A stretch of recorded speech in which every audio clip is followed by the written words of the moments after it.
1980 দশকে প্রান্তিক কৃষকদের কাছে কৃষি সেবা দোরগোড়ায় পৌঁছানোর লক্ষ্যে জয়পুরহাটের ৩২ ইউনিয়নে নির্মাণ করা হয় ইউনিয়ন কৃষি সম্প্রসারণ কেন্দ্র ও কৃষি তথ্য সেবা ও পরামর্শ প্রদান কেন্দ্র। কেন্দ্রগুলোতে প্রথম দিকে স্থানীয় কৃষকরা বীজ, সার ও কৃষিপণ্য সংরক্ষণ করা সহ কৃষি বিভাগের কাছ থেকে কৃষিপণ্য উৎপাদনে নানা পরামর্শ পেতেন।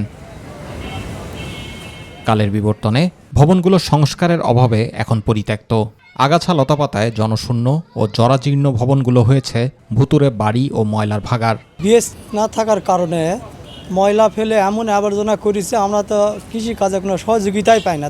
আমাদের বাপ চাচারা এখান থেকে অনেক উপকার পাচ্ছে, কিন্তু এখন আর পাওয়া যায় না। আমি প্রায় 18 থেকে 20 বছর যাবৎ এখান থেকে দেখতেছি যে এই জায়গাটা অপরিত্যক্ত অবস্থায় পড়ে আছে। স্থানীয়দের বিস্তর অভিযোগ, মাদকসেবী সহ অপরাধীদের আনাগোনা বেড়েছে কেন্দ্রগুলোতে।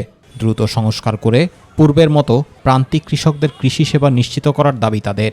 কৃষি অফিস চালু হলে আমাদের এলাকার যত কৃষক আছে সবারই কম বেশি জমি আছে, এগুলো আমরা অনেক উপকৃত হয়েছি। এখানে যেটা পরিত্যক্ত হয়ে আছে এটা যেন আবার পুনরায় চালু করে সরকারের কাছে আকুল আবেদন। বরাদ্দ প্রাপ্তি সাপেক্ষে কেন্দ্রগুলো সংস্কার করে প্রান্তিক কৃষকদের কৃষি সেবা দেওয়ার কথা জানালেন এ কর্মকর্তা। আমরা মেরামতের জন্য সরকারের কাছে ফান্ড চাইছি।